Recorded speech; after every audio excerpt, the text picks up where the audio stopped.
नमस्कार, आप देख रहे हैं जनसंवाद। 3 मई 2026 को लोनी के साथ साथ पूरे देश में धूमधाम से मनाया जाएगा परशुराम जन्मोत्सव। भगवान परशुराम के जन्मोत्सव को लेकर लोनी में भी कुछ संगठनों द्वारा जोर शोर से तैयारी शुरू कर दी गई है। इसी आयोजन को लेकर राष्ट्रवादी स्वर्ण महासंघ के पदाधिकारियों द्वारा इंदिरापुरी में एक प्रेस वार्ता का आयोजन किया गया, जिसमें आए लोगों ने भगवान परशुराम के जन्मोत्सव का आयोजन कैसे किया जाए, उसे पर अपने विचार रखें। संगठन के अध्यक्ष सतीश शर्मा द्वारा सरकार पर भी सवाल खड़े किए गए। 14 तारीख को बाबा भीमराव अंबेडकर की जयंती है, जिसके लिए सरकार द्वारा 403 करोड़ का बजट आवंटित किया गया। 14 अप्रैल को सरकारी अवकाश भी घोषित किया गया। राष्ट्रीय अध्यक्ष सतीश शर्मा ने इसी को लेकर सरकार से पूछे सवाल। एक व्यक्ति के लिए 403 करोड़ और एक परम पूजनीय भगवान श्री परशुराम के जन्मोत्सव पर सरकारी छुट्टी भी नहीं। कार्यक्रम में संगठन के उपाध्यक्ष मनीष ठाकुर भी उपस्थित थे।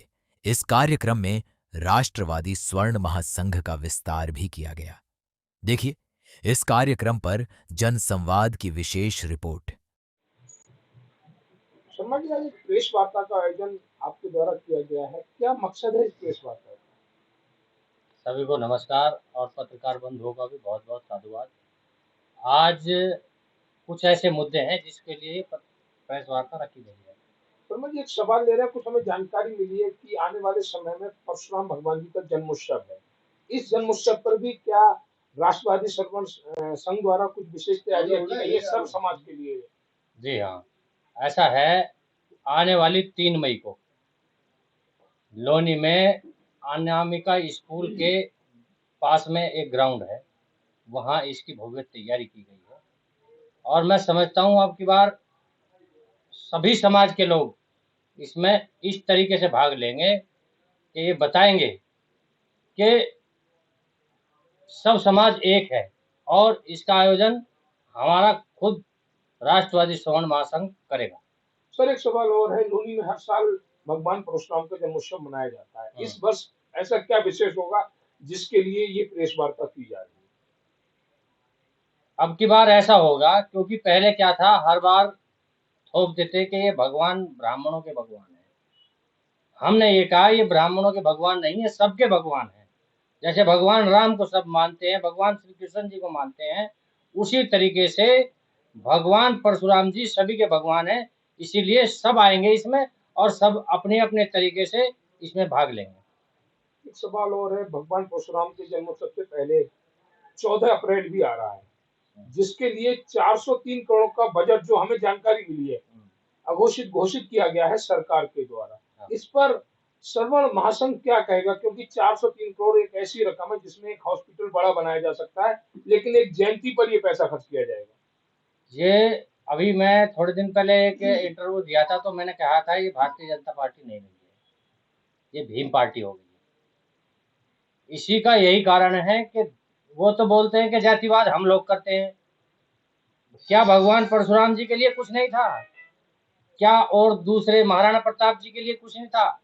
क्या सूरजमल जी के लिए कुछ नहीं था? किसी के लिए इनके पास कुछ नहीं था।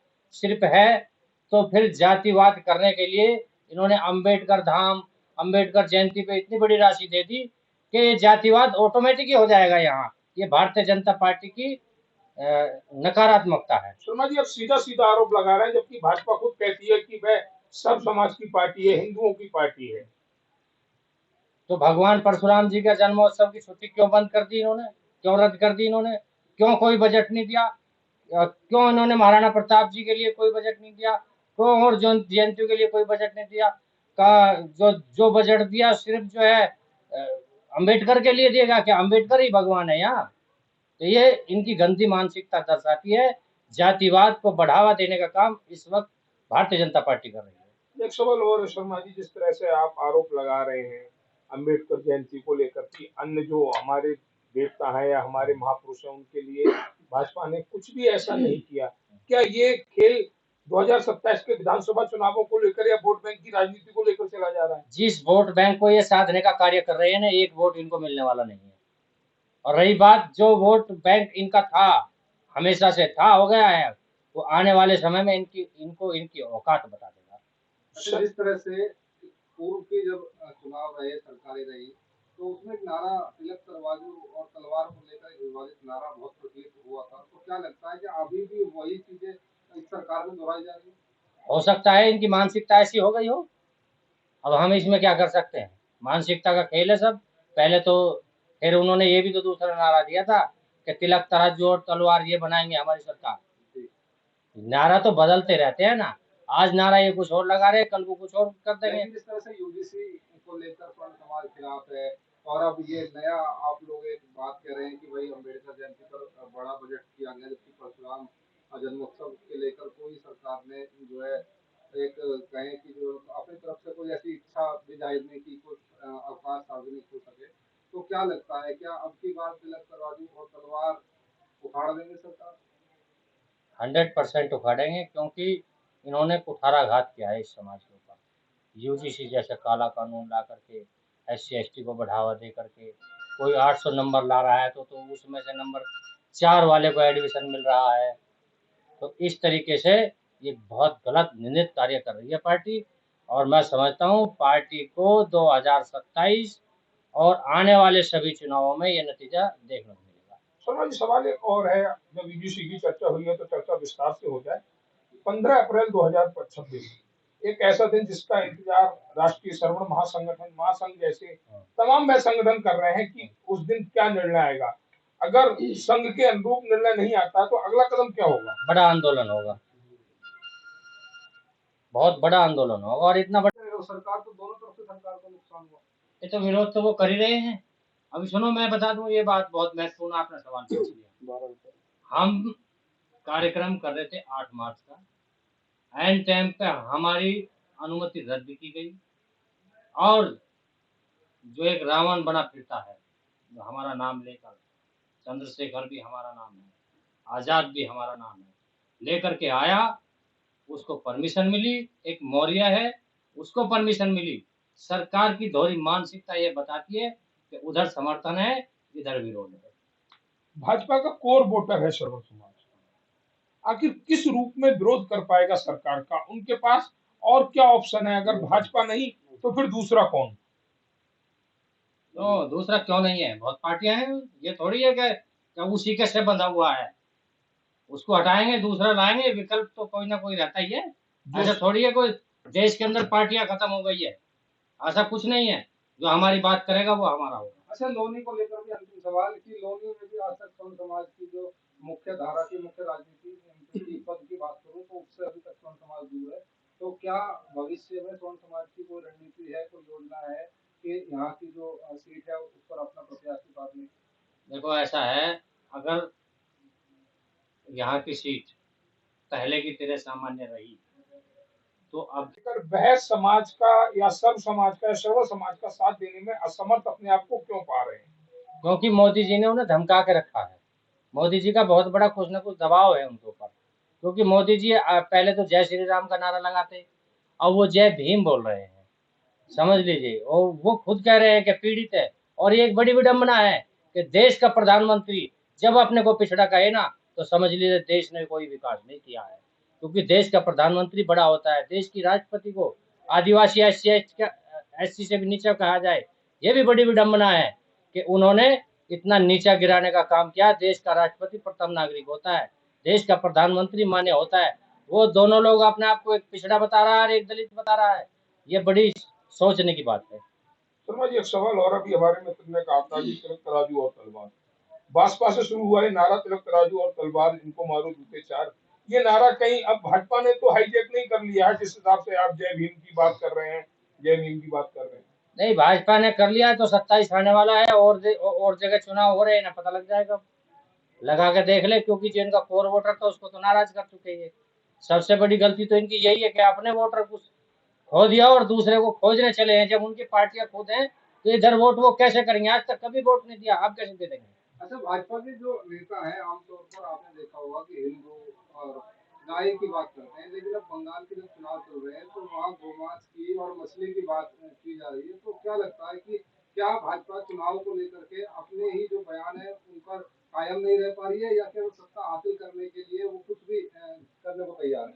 देखो, भारतीय जनता पार्टी कहते हैं ना कि जब किसी की उम्र होती है वो सटिया जाता है, तो इन पे ना 11 साल का जो ये कार्यकाल हुआ है, ये इनको रास नहीं आ रहा। कारण क्या है, ये हमेशा सवर्ण समाज को टारगेट करते हैं हर जगह। तो ये टारगेट करना जब बंद कर देंगे, और रही बात अभी बंगाल की अभी बात बता रहे थे गौमांस की, जब जो पार्टी गौमांस तस्करों से चंदा लेती है, तो वो गौमांस या गौ हत्या कैसे बंद करा सकती है? हमें इस बात का बताए सरकार, या तो ये बताए हम चंदा नहीं लेते, और चंदा हुआ सार्वजनिक 250-250 करोड़ रुपए का चंदा लिया है। क्या शर्मा जी बताएंगे 2027 में विधानसभा के चुनाव होने हैं, अगर 15 अप्रैल या आने वाली तारीखों में यूजीसी कानून को लेकर अगर कोई सख्त कदम नहीं उठाया जाता इसकी वापसी को लेकर, तो ये सच है भाजपा सत्ता में नहीं आएगी? क्या सर्वर समाज इसका समर्थन नहीं करेगा? देखो, जो लॉलीपॉप इनके पास है, जो से लेकर के ये दूसरे समाज को रिझाने का कार्य कर रहे हैं, उनकी अपनी पार्टियां हैं, और सवर्ण समाज को उन्होंने कर दिया नाराज। अगर ये रोल बैक हो जाता है तो हम अभी भी सोचने पर विवश हो जाएंगे।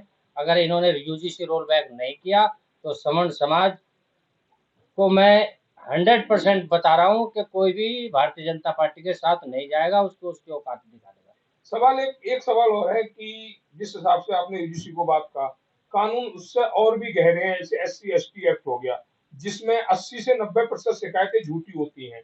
ब्राह्मण समाज हो, ठाकुर समाज हो, बनिया समाज हो, भूमिहार हो, इन सबको फंसाने के लिए इस कानून को ज्यादातर मामलों में हमने देखा लगाया जाता है। तो क्या यूजीसी के बाद इसकी वापसी पर भी सर्वर समाज विचार करेगा? नहीं, हम आंदोलन करेंगे, एससी एसटी और आरक्षण दोनों को लेकर के आंदोलन करेंगे इसके बाद भी। जब समानता की बात करती है सरकार, तो समानता लाए, आरक्षण समाप्त करे, एससी एसटी समाप्त करे, यूजीसी रोल बैक करे, तो हम आगे की बात बाद में करेंगे। मैम आज प्रेस वार्ता में आपकी उपस्थिति देखी जा रही है, हमारी बात यूजीसी पर भी हुई, परशुराम भगवान जी के जन्मोत्सव को लेकर हुई, लेकिन हमारा मातृशक्ति से एक सवाल है कि यूजीसी को लेकर उनके क्या विचार हैं? पहले तो मैं नमस्कार करूंगी और सभी पत्रकार बंधुओं का बहुत बहुत धन्यवाद। यूजीसी को लेके महिलाओं की एक सोच है। अभी तक तो हमारे भाई पिता ही पीड़ित थे, लेकिन जब से यूजीसी आया है, आने वाली जो पीढ़ी, हमारी जो बहनें, हमारी जो बच्चियां आगे पढ़ने वाली हैं, जो कॉलेजों में जाने वाली हैं या कॉलेजों में पढ़ रही हैं, उनके लिए एक बहुत बड़ा इन्होंने खाई कह सकते हैं, गड्ढा कह सकते हैं, वो खोद दिया है कि अभी तक तो हम वैसे पीड़ित थे, अब ये हमारे साथ इतना इन्होंने धोखा कर दिया है कि अगर कोई एससी समाज से या ओबीसी समाज से हमें जबरदस्ती टारगेट करता है, तो या तो हमें उनकी बात माननी पड़ेगी, या फिर हमें उनके साथ मिलके रहना पड़ेगा, या फिर हमें अपनी पढ़ाई छोड़नी पड़ेगी और अपनी स्वतंत्रता को भी छोड़ना पड़ेगा। तो मैं सरकार से भी और आपसे भी मेरा एक सवाल है, मैं ये पूछना चाहती हूँ कि महिलाओं को अभी आप कहते हो 33% आरक्षण दिया है, तो वो 33% किन महिलाओं को दिया है, ये भी आप सीधे सीधे से बता दीजिए कि हमने इन महिलाओं को ये 33% आरक्षण दिया है। ब्राह्मण, राजपूत या बनिया जो स्वर्ण समाज की महिलाएं हैं, या वो उनके लिए भी 1-8% आरक्षण है, या फिर उनको जो है बिल्कुल रोल बैक कर दिया गया है कि आप अपने घर रहो और अपनी चौका चूल्हे से ही मतलब रखो, या उन्हें पढ़ने का अधिकार नहीं है, या उन्हें स्वतंत्र रहने का अधिकार नहीं है। मैं तो आपसे ये पूछना चाहती हूँ। आपने बहुत बड़ी बात कही कि 33% आरक्षण। अगर आरक्षण की बात करें तो सर्व समाज या स्वर्ण समाज की बात करें तो वो आरक्षण में कहीं नजर ही नहीं आता है। 33% जो महिलाओं के लिए आरक्षण है, आपसे बेहतर कौन बता सकता है, क्योंकि आप खुद एक मातृशक्ति, एक देवी के रूप में मौजूद है। इस बारे में भी आपसे अच्छे विचार कौन दे सकता है? पत्रकार सवाल पूछ सकते हैं लेकिन आपके सवाल का जवाब नहीं दे सकते। और सवाल हमारा फिर वही है कि मातृशक्ति का यूजीसी को लेकर क्या विचार है? क्या मातृशक्ति सर्वशक्ति के साथ चाहती है कि इस यूजीसी कानून को रोल बैक कराया जाए, उसे वापसी कराया जाए? मैं इसकी घोर से घोर निंदा करती हूँ, और मैं चाहती हूँ कि ये रोल बैक होना चाहिए, क्योंकि हमारी आज़ादी को छीना जा रहा है, स्वर्ण समाज की महिलाओं की शक्तियों को छीना जा रहा है। और आज अगर ये रोल बैक नहीं होता है, तो हम खुलकर विरोध करेंगे और सड़कों पर आएंगे। आने वाली पीढ़ी और हमारी आने वाली जो बहनें हैं, उनके लिए हम अपना आत्मसम्मान बचाने के लिए हम खुल के विरोध करेंगे और सरकार को दिखा देंगे कि मातृशक्ति की कितनी शक्ति होती है। सर एक सवाल हमारा आपसे भी है, आप राष्ट्रवादी सर्वण महासंघ के उपाध्यक्ष भी हैं। मई में एक बड़ा प्रोग्राम संघ द्वारा किया जा रहा है परशुराम भगवान के जन्मोत्सव को लेकर। आपके क्या विचार हैं उस कार्यक्रम को लेकर, उस आयोजन को लेकर, और कितना समर्थन भगवान परशुराम जी के इस कार्यक्रम पर आपका होगा? सभी को धन्यवाद।